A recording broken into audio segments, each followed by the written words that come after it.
히브리 노예들의 출애굽 이야기는 하나님께서 한번 택하신 백성들에게 얼마나 자비롭고 자애로운 분이신지 잘 보여주는 스토리입니다.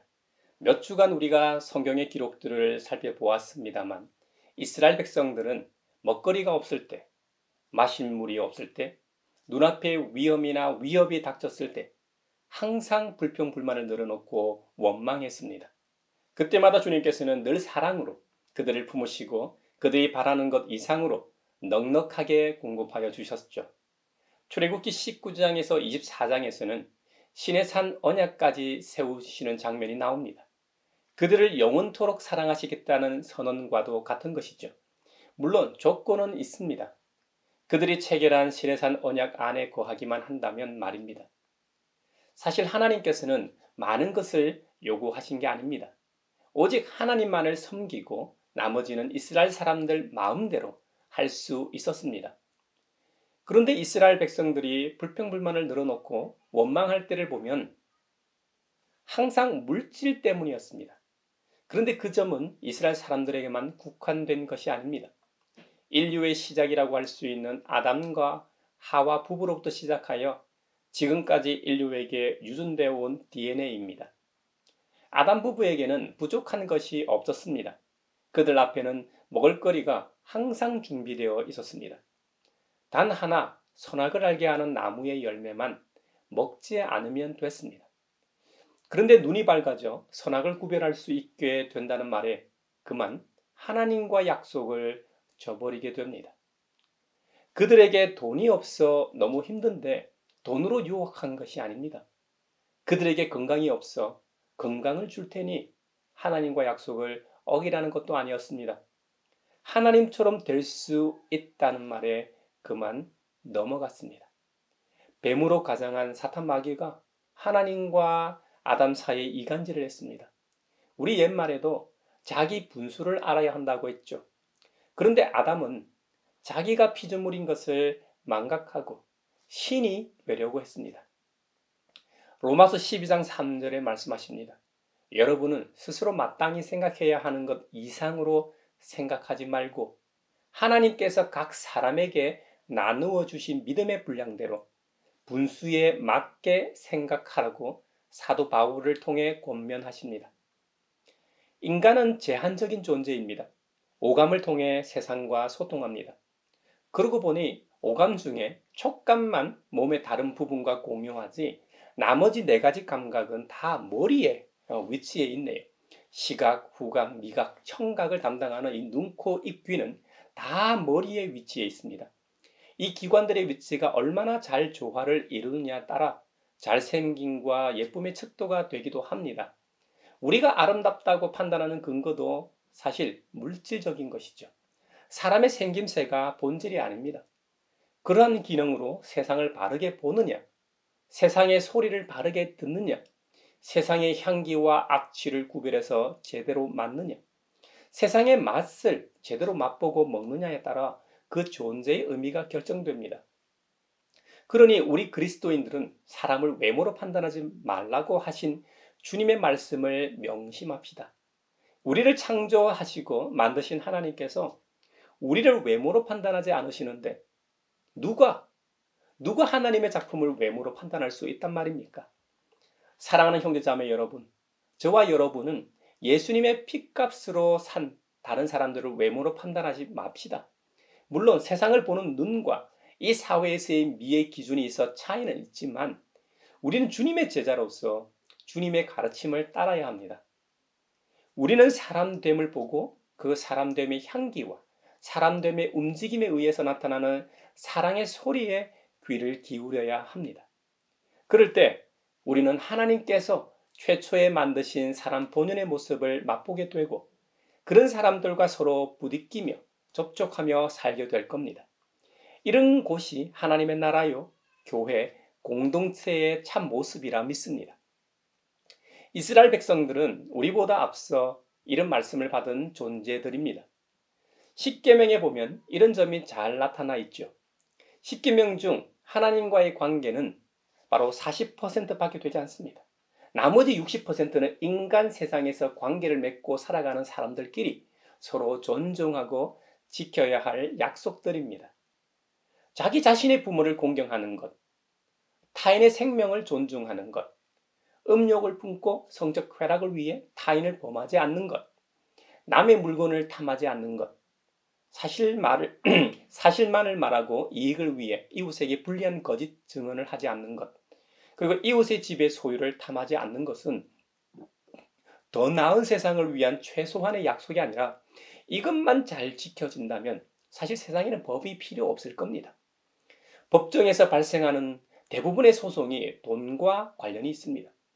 그 돈 때문에 타인의 인체나 생명에 해를 가하기 때문이죠. 물론 부지 중에 살인하는 경우도 있죠.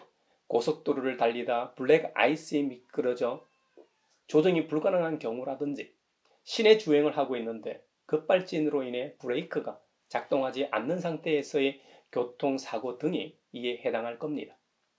이런 경우를 대비해 모세오경에서는 도피성을 둬서 피해 보복을 방지하므로 생명을 보존하고 옳고 그름을 판단하게 했습니다.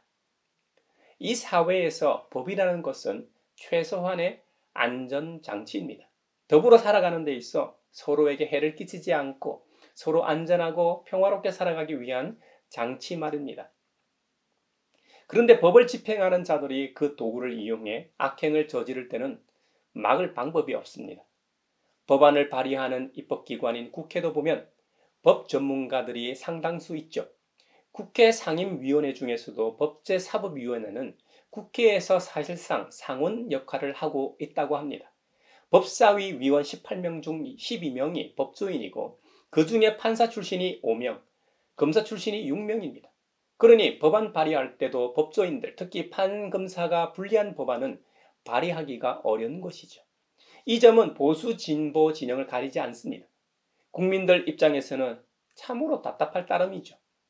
국민이 견제할 수 있는 장치는 선거밖에 없습니다. 그러니 그리스도인들도 국민의 권리인 선거권을 빠짐없이 행사해야 합니다. 그래야 이 사회가 바로 서는 데 그 역할을 다하는 것이죠. 앞서 제가 십계명에 대해서 말씀을 드렸는데요.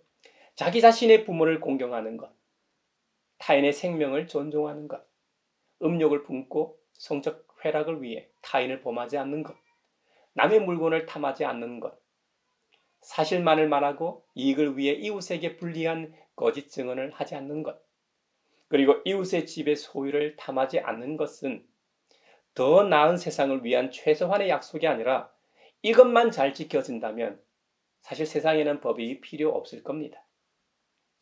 도로에서 운전할 때도 십계명의 정신으로 운전한다면 타인과 이 자신의 안전과 생명을 지킬 수밖에 없습니다.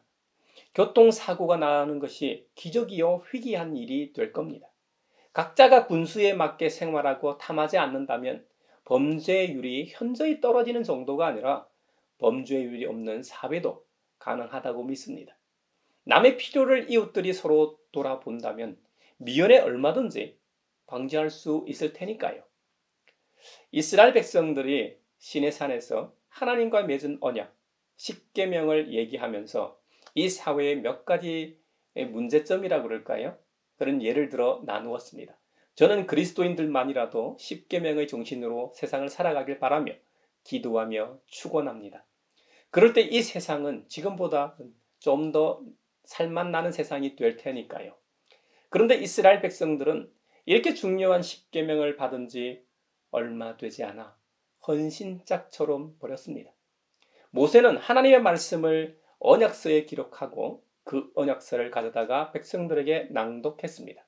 모세의 낭독을 듣고 백성들은 야훼 하나님의 모든 말씀을 준행하겠다고 서약했습니다. 서약도 한 번 한 것이 아닙니다. 모세는 시내 광야에 머무면서 하나님을 뵈러 여러 번 이 시내산을 등반합니다. 혼자 등반하기도 하고 아론이나 여호수아를 동반해서 올라가기도 하고 장로 70인과 함께 하나님 앞에 나아가기도 했습니다. 그런데 예전과는 달리 시내산에 올라간 이 모세가 40일이 지나도 내려오지 않았습니다. 이 기간에는 하나님께서 율법과 계명을 친히 기록한 돌판을 주시기 위함이었죠. 이에 백성들은 모세가 오랫동안 내려오지 않자 그 형 아론에게로 우르륵 몰려갔습니다. 그래서 이렇게 말합니다. 우리를 인도할 신을 만들어 주십시오. 우리를 이집트 땅에서 올라오게 한 모세라는 사람은 어떻게 됐는지 모르겠습니다. 하고 격렬하게 요구합니다. 이에 아론은 말이죠. 여러분의 아내와 아들, 딸들이 귀에 걸고 있는 이 금 귀걸이를 빼서 가져오라고 지시합니다. 아론은 백성들이 가져온 금 장식을 거푸집에 녹여 송아지상을 만들었습니다. 그리고 말합니다. 이스라엘아, 이 신이 너희를 이집트 땅에서 이끌어낸 너희의 신이다. 정말 큰일 날 소리를 하고 말았습니다. 아론은 성난 백성들만 의식하고 봤습니다. 모세와 함께 출애굽을 주도한 지도자라고 보기 어려울 정도입니다. 믿음의 사람들은 눈에 보이는 것만을 보고 귀에 들리는 소리만 듣는 존재가 아닙니다. 히브리서 11장 믿음장에서 뭐라고 말씀했습니까? 믿음은 바라는 것들의 실상이요 확신이요 보이지 않는 것들의 증거라고 했습니다. 아론과 백성들은 금송아지를 만들어 놓고 주님의 절기에 그것이 주님이신 것처럼 그것에게 번제와 화목제를 드렸습니다. 이에 하나님께서 진노하시고 이스라엘 백성을 완전히 없애버리겠다고 대노하셨습니다. 모세는 급하게 중재하고 났습니다. 야훼 하나님께서는 진노를 거두시고 뜻을 돌이키시어 주님의 백성에게서 이 재앙을 거두어 주십사 간청합니다. 여러분, 왜 이런 망극한 일이 발생했을까요? 이스라엘 백성들은 하나님을 믿은 게 아닐지도 모릅니다. 좀 더 정확하게 말하면 모세를 통해 역사하시는 하나님을 믿었던 것이죠. 눈에 보이는 모세를 믿었다는 말입니다. 그러니 모세가 나타나지 않자 두려웠고 모세를 대체할 눈에 보이는 다른 존재가 필요했던 것이죠. 하나님은 여전히 계신데 말이죠. 그건 아론도 마찬가지였던 것 같습니다. 그들이 진짜로 하나님을 믿었다면 하나님을 사랑하면서도 하나님을 두려워할 수밖에 없습니다. 예수님께서는 몸은 죽여도 영혼은 능히 죽이지 못하는 자들을 두려워하지 말고 영혼도 몸도 둘 다 지옥에 던져서 멸망시킬 수 있는 분을 두려워하라고 경고하셨습니다. 다윗은 하나님을 두려워했다고 성경은 기록합니다. 그래서 하나님의 법궤를 옮길 때도 조심조심 또 조심해서 옮겼습니다. 사랑하는 형제자매 여러분, 여러분은 하나님을 두려워하십니까? 지금 이 설교를 듣고 있는 당신은 하나님을 두려워하십니까? 하나님을 두려워하는 자만이 하나님을 진정으로 사랑할 수 있습니다. 우리 하나님은 사랑이 무한하신 분이시면서 동시에 공의의 하나님이시기 때문입니다. 하나님의 구속사와 예수님의 십자가 사랑 역시 하나님의 무한하신 사랑과 공의에 기반하고 있습니다. 우리는 오직 하나님의 은혜로 모두 구원받고 이 자리에 있습니다. 주님의 크나큰 은혜로 말미암아 예배의 자리에 있을 수 있는 것이죠. 모든 그리스도인들은 예수 그리스도의 피를 힘입어 성소에 들어갈 담력을 얻었습니다. 모두가 예수님의 십자가 사랑 덕분에 하나님께 나아갈 수 있게 되었다는 말입니다. 예수님의 십자가 사랑은 천국 잔치로 들어가는 열쇠입니다. 마태복음 22장에 보면 혼인잔치 비유가 기록되어 있습니다. 하늘나라를 자기 아들의 혼인잔치를 베푼 어떤 임금에 빗대 예수님께서 비유를 드신 것이죠. 이 비유에서 중요한 것은 새로운 하나님 나라의 백성에게 있습니다. 구약에서 이미 이스라엘과 함께 시작한 하나님 나라는 이제 새로운 백성들이 등장합니다. 하나님 나라는 아버지 하나님께서 아들 예수님의 혼인잔치를 마련하고 이 잔치에 참여할 사람들을 불러 모으는 것과 같다는 것이죠. 먼저 청함을 받은 사람들은 당연히 옛 백성 이스라엘을 의미합니다. 때가 되어 혼인잔치를 시작하려고 하는데 청함을 받은 사람들은 하나같이 오기를 거부합니다. 그 이유가 모두 자기 일에 분주했기 때문입니다. 한편으로는 자기 분야, 자기 일에 성실한 사람들입니다. 또 한편으로는 영적인 일에 무지한 사람들이었습니다. 그런데 세상 일에 열심히 사람들은 자기 일만 성실하게 한 사람들이 아닙니다. 혼인잔치를 알리는 사람들을 모독하고 죽인 자들입니다. 그래서 혼인잔치를 베푼 임금은 잔치를 위해 길에 가서 아무나 데려오도록 명합니다. 그런데 흥미로운 점은 혼인잔치 자리에 악한 자나 선한 자 등이 함께 있었다는 점입니다. 이 말은 민족적 경계선이나 정치적 울타리가 없습니다. 남녀노소, 지위고와 인종, 피부색 등을 막론합니다. 혼인잔치 초대에 응한 사람들은 선한 자나 악한 자나 모두 천국에 들어갈 수 있습니다. 인간사에서 옳고 그름, 선함과 악함, 정의, 도덕 같은 기준이 있습니다. 하지만 하나님의 관점에서는 그리 중요한 것이 아님을 알 수 있습니다.